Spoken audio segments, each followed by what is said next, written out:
Hello and welcome to the RHB Fund Discovery Podcast. I'm Nova Lui, Head of Investor Advisory at RHB Bank. It's a pleasure to connect with you again. The final quarter of 2025 closed with a dramatic divergence in global equities, effectively creating a tale of two Asians. North Asian markets were clear breakout stars with South Korea COPC leading the pack with a massive 23% gain, followed closely by Taiwan at 15% and Japan at 12%. A rally likely fueled by the relentless global demand for semiconductor and AI hardware. In stark contrast, Chinese equity markets struggled to find footing, while onshore air shares managed a merger 2% gain. Offshore sentiment collapsed, dragging the Hang Seng Tech Index down nearly 15% as structural headwinds continue to weigh on valuations. When looking at the developed versus emerging market dynamics, the narrative flipped the usual script. Developed markets like the US were surprisingly muted, with the S&P 500 and Nasdaq delivering modest return of roughly 2.7%, significantly lagging the explosive growth seen in North Asian emerging markets. Closer to home, ASEAN proven resilient. Malaysia's KLCI posted a solid 4.67 return, outperforming its regional neighbor Singapore, which remained flat. This highlights a rotation where investors sought value and stability in markets like Malaysia, steering clear of the volatility that plagued the Greater China region. Fund flow this quarter revealed a distinct risk-on appetite, heavily skewed towards growth and diversification. The undisputed winner was the information technology sector, which saw the highest net inflow of over 1.1 billion. This surge likely reflects continued investor conviction in the tech rally from both global and Asian tech funds. We also saw significant inflow into global mixed assets and precious metal, suggesting that while investors are chasing tech growth, they are simultaneously hedging with a safe haven assets and globally diversified portfolio to manage volatility. Interestingly, despite the broader regional struggles, equity China still managed to attract positive inflow, indicating some contrarian buying at these valuation levels. On the flip side, capital flight was most concentrated in single country emerging market funds. Equity Malaysia experienced the largest sell-off, with close to 800 million outflow in Malaysia unit trust, likely due to investors profit-taking after the index's recent strong performance or rotating capital into higher growth North Asian market. This negative sentiment extends to Malaysia's small and mid-cap funds as well. Our quarter 4 fund discovery were largely a success story defined by the steady hand approach. The clear standout was the RHB Global Sharia Equity Index, which topped the list with a 4.69% return in the same quarter.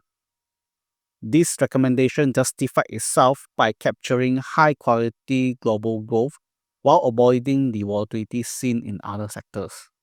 Similarly, our Asia bias pick, the RHB Asia Pacific Equity Dividend and RHB Asia Equity High Income performed well and in line with the strong performance of the North Asian countries. This fund validated our thesis that in a quarter marked by regional divergence, investors would reward diversification into other regional markets. However, overall quarter 4 fund discovery were impacted by one single fund, i.e. the RHB Dynamic Artificial Intelligence Allocator Fund, which suffered a 21.52% drop. The fund was dragged down by a sharp correction in digital asset ETF. As the AI model maintained high exposure throughout the downturn, it is important to remember that this fund is designed to use AI to toggle between safety and risk, a strategy we expect to win out in the long run. But it does require patience. Exposure in this fund shall be at most within 5 to 10%, depending on client's risk profile. As for cost averaging at this level, investors should only consider if it is in line with their current risk profile and risk appetite based on the overall portfolio exposure. Let's start our latest fund discovery by looking into the three key investment themes shaping our strategy. First, we are seeing potential for broadening beyond US tech dominance. While mega cap AI leaders remain fundamentally strong, high concentration risk is prompting a rotation into cyclicals like financials, industry, and utilities. As a result, we expect to see more sustainable growth in clients' portfolio by investing into a broader global equity fund, especially in income-related equity strategies. Second, the Asia-Pacific region offers attractive catalysts for both tech innovation and structural reforms. North Asia is now prioritizing high-tech manufacturing and margin-improving measures, while India stands out as the world's fastest-growing large economy. Meanwhile, in Japan and South Korea, value-up governance reforms are driving higher capital returns for shareholders. Finally, we see a clearer opportunity in gold and gold equities. Gold continues to act as a structural hedge as central banks diversify their reserve away from US dollar. With falling yield reducing the cost of holding the metal, some forecasts suggest gold could reach US 5,000 per ounce by end of 2026.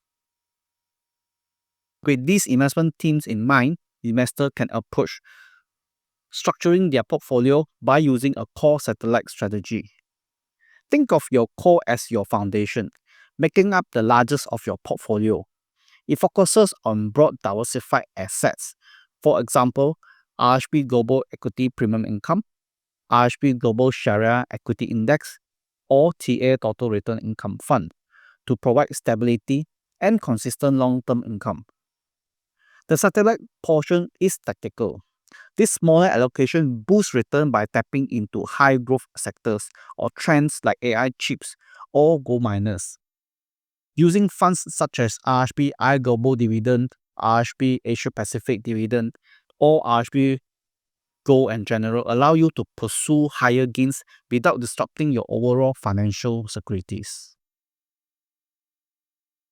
Let's dive into the first fund discovery idea, that is the RHB Global Dividend Fund. This fund is a powerful tool for enhancing your portfolio global yield through Sharia-compliant equities. By leveraging Allianz's systematic expertise, it targets global leaders with superior fundamentals and sustainable payouts. This strategy allows you to capture alpha from high dividend-paying companies while maintaining disciplined risk control. It is an ideal satellite for investors wanting to boost global income potential without sacrificing ethical alignment or diversification. The fund also has a distribution policy designed for a consistent payouts. Another strong candidate for satellite allocation is the RHB Asia Pacific Equity Dividend Fund. This fund is designed to capture the high growth potential of the Asia Pacific region like Taiwan, China, India, while prioritizing consistent income. This dual focus on capital appreciation and regular payout makes it an ideal tactical play for investors looking to diversify away from Western markets and tap into Asia's structural growth with lower relative volatility.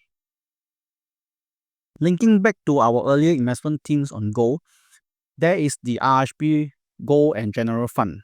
This satellite fund provides equity-based exposure by investing in global mining companies. Unlike physical bullion, gold miners offer leverage upside potential. They benefit from both rising gold prices and improved corporate earnings through cost efficiencies. This allows you to diversify within the gold ecosystem across various regions and market caps, capturing significant growth potential during gold up cycles. Thank you for listening to today's podcast. I hope the insights shared were useful as you navigate your investment decision. Discuss with our RHB Bank's Premier Relationship Manager to see how above ideas can be capitalized to help meet your long-term investment goal. Please check out our market insight on the RHB Merge website. And I look forward to connecting with you again in the next episode.